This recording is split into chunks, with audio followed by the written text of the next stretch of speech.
Jmenuji se Stanislav Martinek a jsem vedoucí bratislavské pobočky firmy Vis Audio. Dnes bychom si krátko pohovorili o elektronkových zosilňovačoch.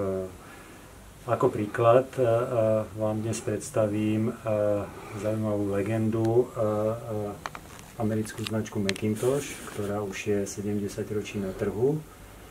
A v tomto, tak ako máme dnes tu prezentovanú, je to plne elektronkový reťazec skladajúce sa z elektronkového predzosilňovača a dvoch koncových monoblokov.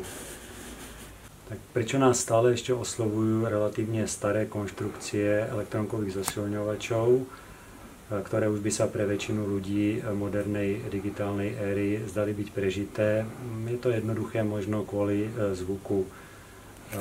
Môžeme hovoriť o tom, že priebeh harmonických u elektronky je úplne iný ako u tranzistoru. Podstatné je to, že proste nejako sa nám prirodzene zdá byť ten zvuk bližšie tomu, ako máme skúsenosť so živým zvukom. Čo sa týka tejto koncepcie koncového zosilňovača, v podstate to, čo na tom svietí, sú elektronky, tie menšie budiace, tie väčšie sú výkonové.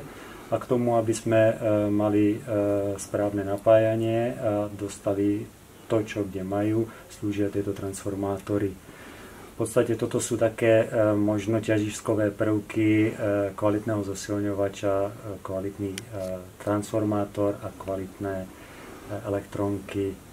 To ostatné je pár súčiastok, ktoré dajú dohromady takéto skvosty.